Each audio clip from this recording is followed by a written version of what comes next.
Joseph troisième, vous marchez dans les traces de Versin finalement en faisant rétrofiction. Oui, tout à fait. L'encyclopédie de Versin est parue en 1972. Donc ça fait déjà un certain temps. Et c'est quelque chose qui a énormément marqué à l'époque.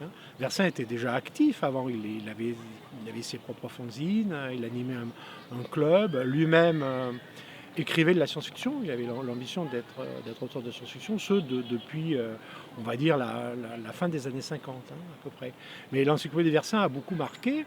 Et elle a imprimé cette idée que la science-fiction, ça n'était pas quelque chose en fait, de récent.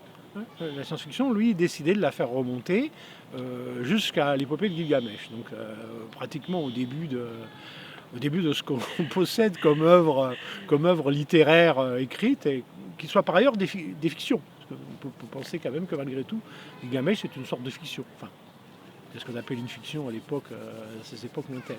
Enfin, pour Versin, c'est un début. Et il classe dans son encyclopédie des textes d'utopie, les voyages extraordinaires tels qu'on les imagine au XVIIIe siècle, avec des auteurs comme Rétif de la Bretonne. Et puis après, tout ce que les romans verniens, on va dire, et jusqu'à ce qu'on appelle la science-fiction moderne. Et donc lui, il appelle ça la conjecture romanesque rationnelle. C'est très commode parce que ça permet justement d'élargir l'angle et surtout d'avoir cette espèce d'immense perspective historique qui fait qu'on ne va pas se restreindre à la science-fiction moderne telle qu'elle apparaît, on va dire en 1950 en France, un petit peu d'importation américaine. Donc ça permet comme ça de se rendre compte que la science-fiction, il y en a depuis très longtemps en fait. Est-ce que pour vous, l'amorce de ce qui va devenir la science-fiction, c'est plutôt du côté de la France ou de la vieille Europe qu'on la trouve? En fait, moi j'ai toujours un peu de mal à vouloir donner de véritables origines. Ça part de l'idée qu'il y a une origine et puis qu'une chose se développe comme, euh, comme un arbre, un peu comme ça, avec une graine, et puis ça donne ceci, cela. Je crois que c'est beaucoup plus compliqué que ça. Une sorte de buisson. C'est très complexe. Chacun reprend. Les écrivains s'inspirent les uns des autres à travers les époques, à travers les pays. Alors évidemment, la France, c'est un pays de culture considérable. C'est un pays culturellement dominant pendant des siècles, il faut voir. Donc c'est pas très étonnant que la science-fiction s'y soit développée à sa manière considérablement. Mais c'est pas non plus très étonnant que le monde anglo-saxon, l'Angleterre et puis les États-Unis soient des grands pays de science-fiction, de par le fait que ce sont des pays qui prennent la révolution industrielle beaucoup plus tôt que la France et qui la poussent plus loin, beaucoup plus rapidement.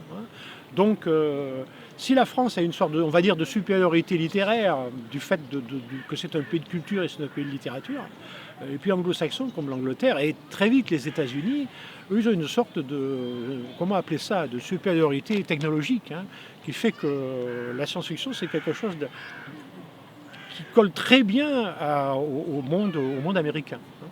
Alors, Cela dit, le monde américain lui-même s'inspire du reste du monde. La première revue de science-fiction, qui est effectivement Amazing Stories, créée par Hugo Gernsback, Hugo Gernsback, c'est un luxembourgeois. C'est quelqu'un qui a une culture et française et allemande. Ce sont les deux cultures qui sont les siennes. Il s'installe aux États-Unis et dans le premier numéro de la revue qu'il crée, c'est pas qu'il crée la science-fiction, certainement pas. Enfin, il crée la première revue uniquement consacrée à de la science-fiction.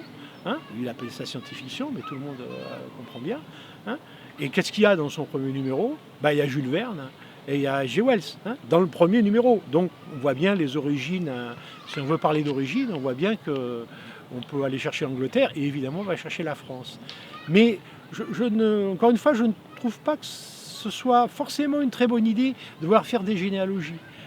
Ça part dans tous les sens.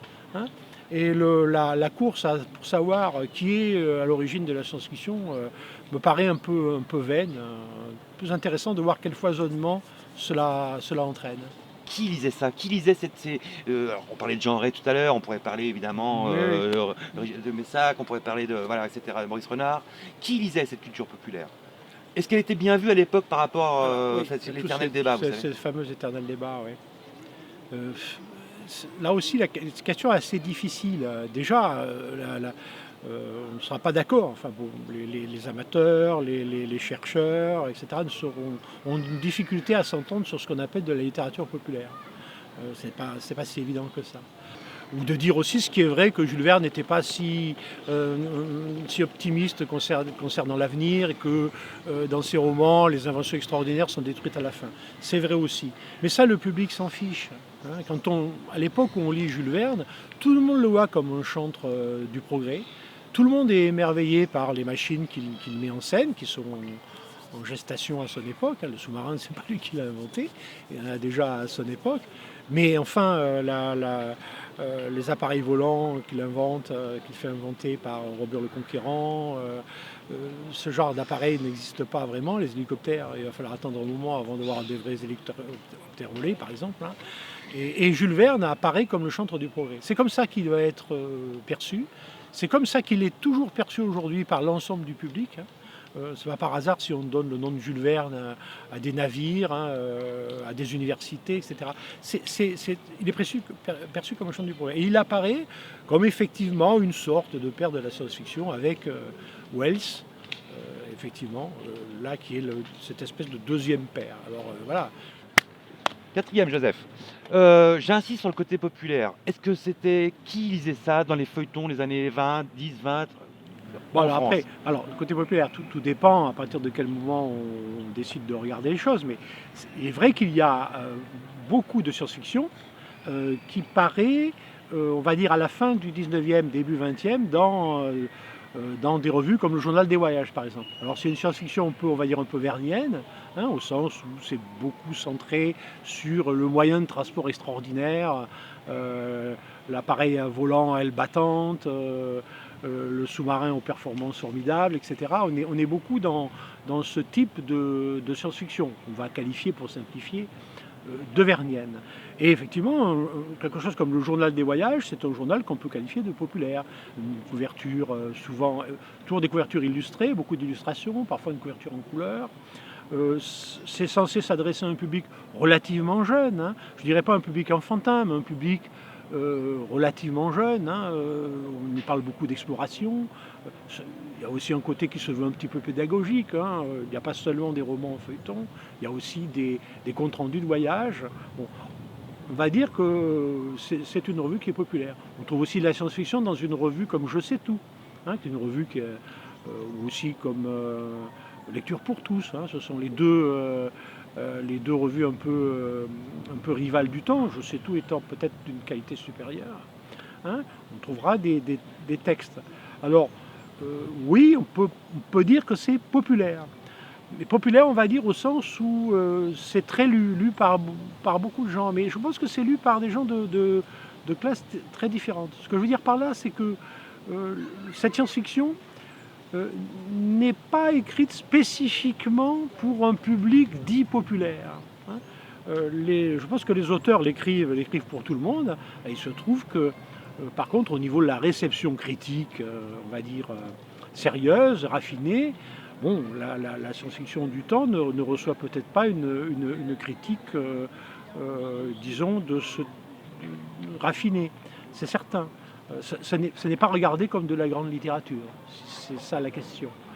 Mais je me méfie du terme populaire à ce niveau-là, hein, parce qu'on pense toujours populaire, on s'imagine toujours une littérature spécifiquement écrite pour un public. Je ne pense pas que ce soit le cas. Alors après, effectivement, il y a toute une science-fiction qui apparaît dans des revues plus populaires.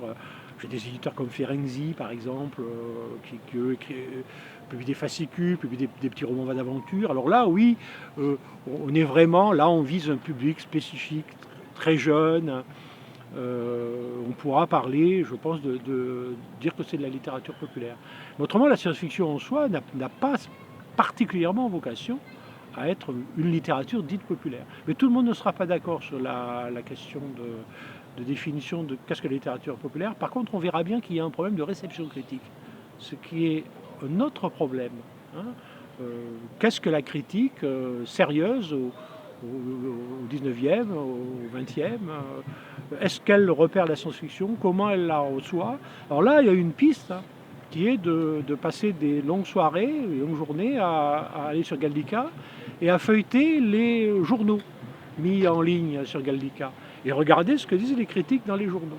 Et là, on s'apercevra que, concernant les auteurs que nous repérons aujourd'hui de science-fiction, à l'époque on appelle auteurs de merveilleux scientifiques, par exemple, avec une figure comme celle de Maurice Renard, par exemple, on verra que les critiques, eux, ce qu'ils reconnaissent bien, c'est Jules Verne et Wells, et que très souvent, lorsqu'ils vont critiquer un texte de science-fiction de l'époque, il va y avoir une phrase de départ qui dit « Ah, cet auteur a voulu faire comme Wells, ou a dépassé Wells, ou est en dessous de Wells, ou a fait encore mieux que notre Jules Verne, etc. national ». Il est très difficile de ne pas trouver de critiques où il n'est pas fait allusion à Jules Verne ou à Wells, hein, qui sont mis un petit peu en concurrence. Hein. Et donc, comment dire ça? Les critiques voient bien qu'il y a quelque chose qui s'appellera plus tard la science-fiction. Le terme n'existe pas. Et très souvent, ils l'associent à Jules Verne et à Wells. C'est comme ça. C'est comme ça. Alors, ce qui fait que ça s'enferme un peu. Il y a une espèce d'enfermement. Même des auteurs comme René Henné, par exemple, ne sont pas... René Henné est apprécié, c'est un auteur qui est apprécié. D'abord, il écrit de tout, René Henné. Il faut bien voir quand même qu'il écrit de tout. Il est à l'Académie Goncourt, c'est quelqu'un qui est respecté, apprécié. Mais si on regarde les critiques, on verra que on y est assez rarement fait, en tout cas beaucoup moins fait, souvent allusion à René Henné qu'à Jules Verne ou à Wells. Et j'ai tendance à dire, moi maintenant, que Wells, c'est un auteur français. Au sens où il est tout le temps fait référence à lui lorsqu'il est question de science-fiction, enfin, avant l'existence du terme. On fait tout le temps référence à Wells dès la fin du 19e siècle, pendant toute la première moitié du 20e siècle, et même après. Les critiques, lorsqu'ils vont parler de science-fiction, vont parler de Wells. Et on sent que Wells est devenu une référence, c'est une référence française. Est-ce que vous pensez que la science-fiction, pour moi, elle est partout, on n'est pas obligé d'être d'accord? En littérature, cinéma, enfin, parlons du reste en littérature. Est-ce qu'elle a encore ce côté déprécié? Est-ce qu'elle est encore dépréciée? Moi, j'entends beaucoup d'auteurs qui me disent qu'on est encore déprécié. Oui, alors, elle est sans doute dépréciée par une certaine catégorie de critiques. Mais là, la question que je pense qu'on se pose maintenant, depuis quand même un certain nombre d'années, c'est mais qu'est-ce que la critique littéraire aujourd'hui en France exactement?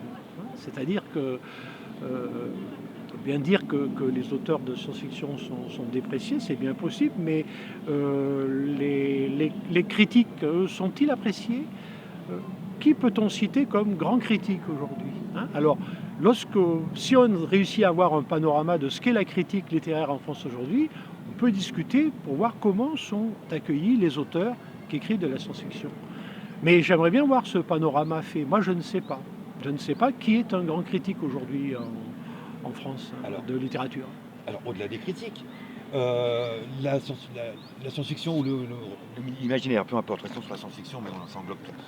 C'est dans des coins spécialisés dans les librairies, c'est pas mélangé à la littérature blanche. C'est bien ou c'est pas bien, ça, selon vous? Alors, oui, c'est pas mélangé à la littérature blanche, mais déjà même le terme de littérature blanche est assez amusant parce que quand on rentre dans une librairie aujourd'hui, je pense qu'on est quand même assez perdu. Moi, je ne sais pas comment on repère un livre aujourd'hui, personnellement. J'ai la chance de lire depuis toujours, je sais chercher les livres, j'y arrive, mais j'essaye de me dire, si j'étais pas amateur de science-fiction, si je n'avais pas cette longue expérience de lecteur, comment je choisirais des livres aujourd'hui? Moi, je suis inquiet pour les lecteurs d'aujourd'hui. Donc vous êtes content finalement d'aller dans le... Quand vous cherchez de la SF, je trouve que le fait qu'il y ait le rayon science-fiction, moi, ne me dérange pas du tout. S'il disparaît, il disparaîtra peut-être. J'ai tendance à penser que c'est une chance que ce rayon existe. Hein. Je ne suis pas certain que sa disparition améliorerait quoi que ce soit. Hein, et puis que par ailleurs, il y a de la science-fiction, effectivement, publiée dans des collections, par des éditeurs et écrits par des auteurs qui ne sont pas étiquetés comme tels aujourd'hui, c'est une évidence. Ça a toujours été le cas, en fait. C'est peut-être davantage le cas aujourd'hui, encore que je ne sais pas. Là aussi, il faudrait tenir des véritables statistiques. Et de fait, on peut dire qu'il y a de la science-fiction partout aujourd'hui, c'est vrai.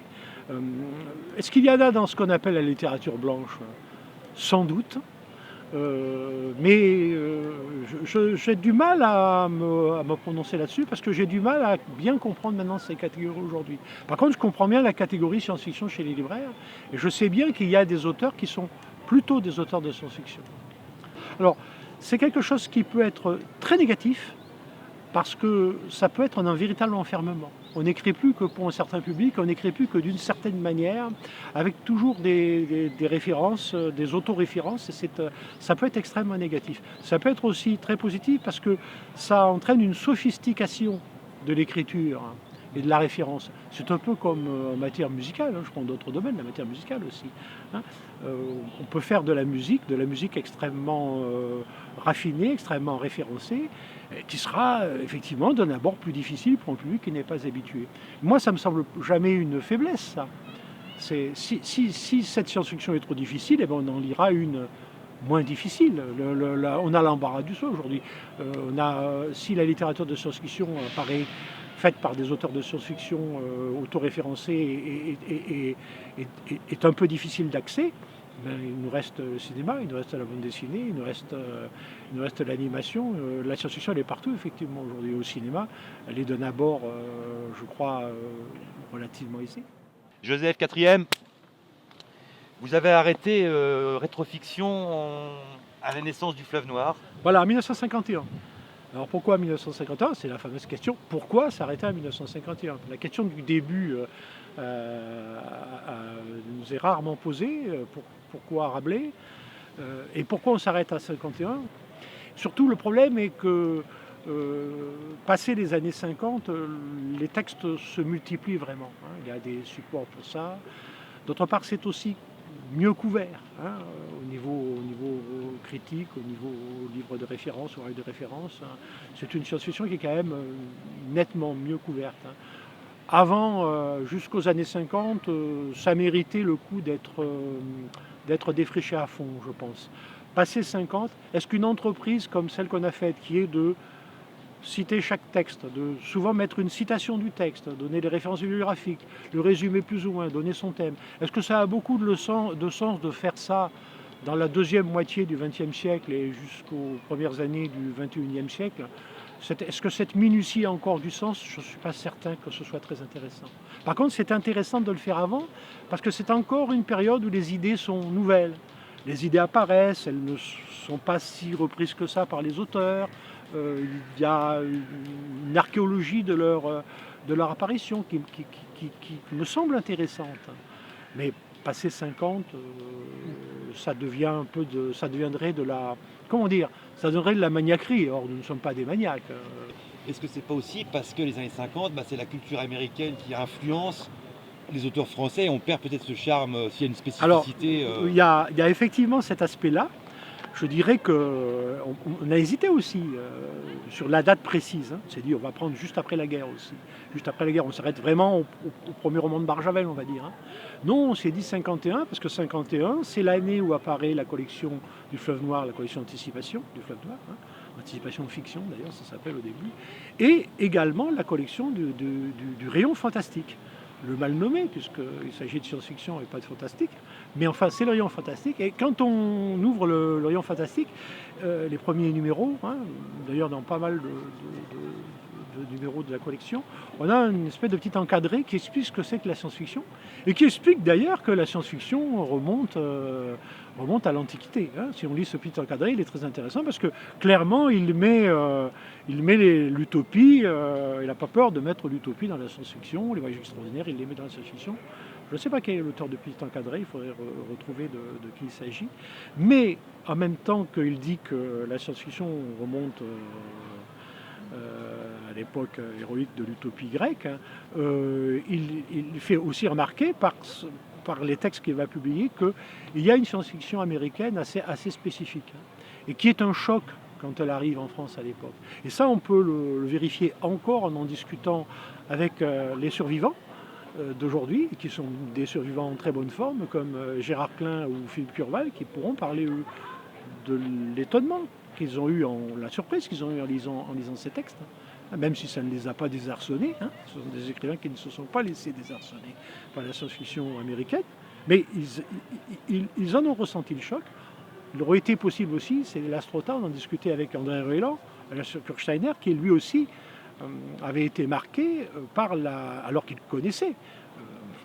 Le lisant lui-même, jeune garçon dans les années 30, lecteur de Jean de La Hire, il connaissait bien la science-fiction française de son temps, de jeune homme, a été frappé par la lecture des textes de science-fiction américains, notamment par Van Vogt, par le Hundenona, pour prendre cet exemple-là. J'en ai souvent discuté avec lui. Et ces auteurs américains, donc traduits à partir du début des années 50, ont constitué effectivement un choc. Alors, comment la science-fiction française a-t-elle réagi? Ça, je pense que On le chacun, on le sait, mais disons qu'on le sait par les textes tels qu'on les lit, Mais on le sait dans les œuvres. Dans les œuvres, Dans voilà. les années 70, on est très politisé, par exemple. Oui, mais c'est les années 70, mais le choc, il est en 1950. Hein. Oui, Il se passe déjà un petit peu de temps. La science-fiction dite politisée, c'est quand même une période... oui, c'est dans les années 70, et c'est une période, je crois, assez limitée dans le temps, malgré tout. Hein. Quand on regarde bien, il y a le choc, il a déjà lieu avant. Hein. C'est pas une réaction à la littérature un peu flamboyante américaine de SF, le côté politique français des années 70? On peut dire sans doute que c'est une réaction, sauf que quand on lit un auteur, c'est une réaction, mais elle est un peu paradoxale, parce que quand on lit un auteur comme Jean-Pierre Andrevon, quand même, on s'aperçoit très vite, et lui-même n'a pas peur de le rappeler souvent, que c'est un grand lecteur de Van Vogt et qu'il adore cette science-fiction américaine dite triomphante. Donc c'est la réaction, oui, la réaction, bien sûr. Mais le choc et l'influence, elle est là, elle est déjà là, hein, me semble-t-il. Je ne suis pas certain que c'est une réaction sans doute, mais c'est une réaction qui est quand même basée sur une très grande fascination, je crois. Joseph, est-ce que vous lisez encore des auteurs, enfin j'imagine que oui, mais des auteurs de SF française ou francophone actuels? Et qu'est-ce que vous en pensez de cette nouvelle science-fiction? Oui, bien sûr, je lis toujours beaucoup de science-fiction, même si ces derniers temps j'en ai le moins lu, non pas parce que tout d'un coup ça ne m'intéressait plus, mais parce que j'étais vraiment pris par le projet de rétrofiction et qu'en fait ça m'était un peu difficile de me concentrer sur des lectures plus actuelles. Hein. Mais je lis toujours beaucoup de science-fiction contemporaine. Je me suis d'ailleurs remis là assez massivement. Je vais sans doute écrire un certain nombre d'articles critiques sur le sujet. Oui, la science-fiction contemporaine me passionne toujours. Pas seulement la française d'ailleurs, mais aussi je vois avec un immense plaisir que des auteurs, par exemple des auteurs chinois maintenant, sont traduits. Et ça, c'est tout de même je pense que c'est une vraie nouveauté. C'est même une surprise complète parce que quand on parle de la science-fiction, on parle toujours de la science-fiction américaine, on va dire de la science-fiction anglo-saxonne, de cette espèce de domination, tout ça. Là, on commence à voir arriver des auteurs chinois. Et quel parcours! On aime bien se plaindre en France. Ah oui, finalement, il n'y a que la science-fiction, il n'y a que pour la science-fiction anglo-saxonne. Il faut voir aussi l'accueil pour le moins mitigé public qui est fait aux auteurs non anglo-saxons traduits. Hein.